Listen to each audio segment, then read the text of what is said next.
This is Pallavi and a warm welcome to all of you on this YouTube channel. Aspirants, आज के session में हम सभी 5वीं और 6वीं अनुसूची के मुख्य अंतरों पर चर्चा करने वाले हैं, ओके।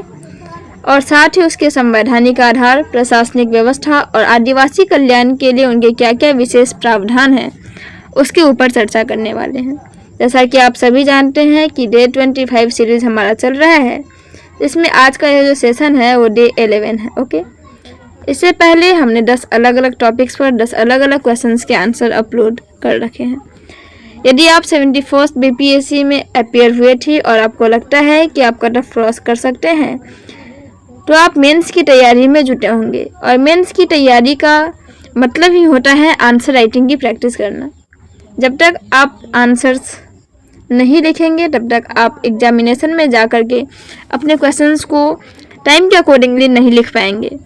तो आप आंसर राइटिंग का फ्रेमिंग किस तरीके से करेंगे, किस तरीके से फ्लो चार्ट, डायग्राम, किस क्वेश्चन में किस तरीके से यूज करना है, वही आपको इन सेशंस के माध्यम से बताया जाता है। और यहाँ एक मॉडल आंसर आपके लिए अवेलेबल कराया जाता है, जिन मॉडल आंसर को देखते हुए आप अपने प्रिपरेशन को बेहतर कर सकते हैं और आप सीख सकते हैं कि एक मॉडल आंसर किस तरीके का होता है और आपको आंसर का फ्रेमिंग किस तरीके से करना है। क्वेश्चन है कि भारतीय संविधान की 5वीं एवं 6वीं अनुसूची के बीच के मुख्य अंतरों पर चर्चा करें एवं उनके संवैधानिक आधार को लिखें, प्रशासनिक व्यवस्था को लिखें और आदिवासी कल्याण के लिए क्या क्या विशेष प्रावधान थे उनकी व्याख्या करें। तो आप जानते हैं सबसे पहले हम इसकी भूमिका लिखेंगे, भूमिका के बाद हम इसका मेन बॉडी लिखेंगे एंड आफ्टर दैट हम लोग कंक्लूजन लिखेंगे, ओके। तो चलिए आज की सेशन को स्टार्ट करते हैं। भारतीय संविधान की 5वीं अनुसूची और 6वीं अनुसूची के बीच के मुख्य अंतर को पहले हम लिखेंगे भूमिका में, फिर उसके संवैधानिक आधार को लिखेंगे, फिर प्रशासनिक व्यवस्था एंड आफ्टर दैट आदिवासी कल्याण के लिए उनके विशेष प्रावधान क्या है, इनके ऊपर हम विस्तृत व्याख्या करेंगे।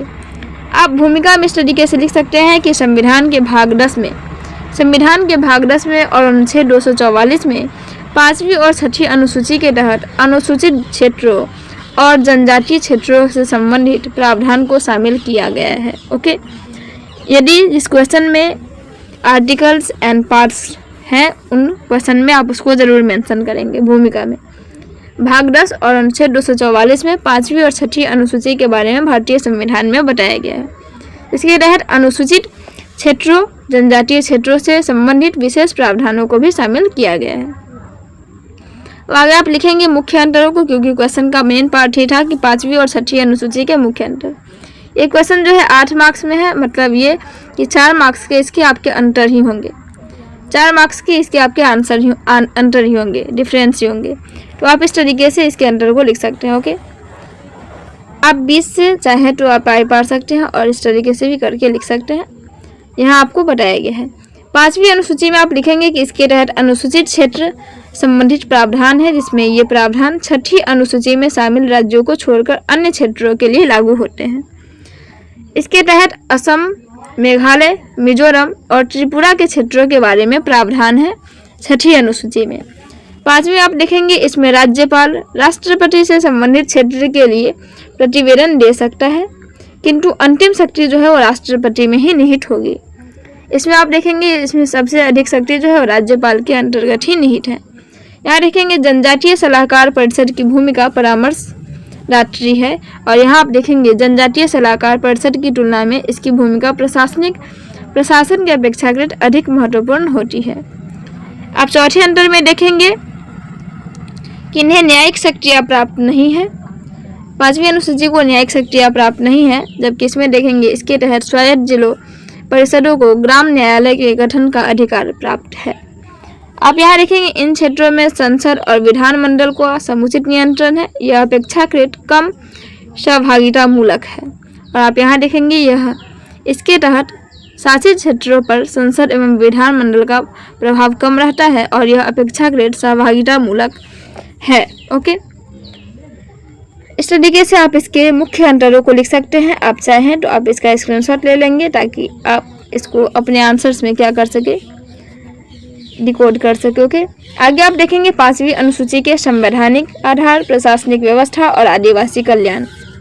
क्योंकि ये भी हमारे क्वेश्चन के ही पार्ट थे। ओके, संवैधानिक आधार में आप देखेंगे अनुच्छेद 244(1) में इसका उल्लेख है, जो अनुसूचित क्षेत्रों के प्रशासन और नियंत्रण के लिए प्रावधान करता है।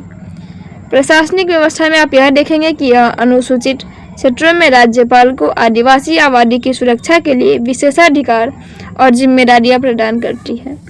आदिवासी कल्याण में आप यह देखेंगे कि 5वीं अनुसूची के उद्देश्य अनुसूचित जनजातियों के सामाजिक, आर्थिक और राजनीतिक अधिकारों की रक्षा करना है।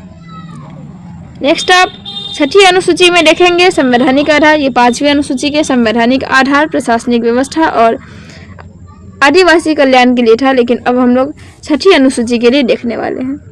यह अनुच्छेद 244(2) के अनुसार उल्लेखित है। प्रशासनिक व्यवस्था में आप देखेंगे यह असम, मेघालय, मिजोरम और त्रिपुरा के जनजातीय क्षेत्रों के स्वायत्त जिलों और स्वायत्त प्रदेशों के रूप में प्रशासित करने की प्रावधान करती है। आदिवासी कल्याण में आप देखेंगे कि 6ठी अनुसूची जनजातीय क्षेत्रों में अधिक स्वायत्त प्रदान करती है, जिसमें उन्हें अपनी सामाजिक, आर्थिक और सांस्कृतिक परंपराओं को बनाए रखने के लिए विकास का अधिकार प्राप्त है। लास्ट में आप निष्कर्ष लिखेंगे और निष्कर्ष में आप यह लिखेंगे कि ये दोनों अनुसूचियां भारत के संविधान हेतु जरूरी है, जो अनुसूचित जनजातियों के हितों की रक्षा और जनजातीय क्षेत्रों के प्रशासन के लिए आवश्यक है। इस तरीके से आप एक रिसेंट आंसर लिख सकते हैं, जिससे आपको आधे से अधिक मार्क्स आसानी से प्राप्त हो जाएंगे। और आपको पता है बीपीएससी में मेरिट लिस्ट में आने का मतलब है कि आपको आधे क्वेश्चन जो हैं वो अच्छे लिख करके आने होते हैं, जिसमें आपको एक एवरेज मार्किंग मिल सके, एवरेज से कुछ अधिक मार्क्स मिल सके। और 8 मार्क्स के क्वेश्चन में यदि आपको 5, 5.5 मार्क्स मिल जाता है तो एक अच्छा आंसर माना जाता है बीपीएससी के पॉइंट ऑफ व्यू से। ओके, तो इस तरीके से आप इस आंसर को लिख सकते हैं। आई थिंक आपको यह जो सेशन है पसंद आया होगा। डे 11 इस तरीके से कंप्लीट होता है एंड आफ्टर डे 11 हम लोग डे 12 में नेक्स्ट क्वेश्चन पर चर्चा करेंगे और उसके मोरल आंसर्स को लेकर के आपके समक्ष सुबह 6 बजे उपस्थित होंगे।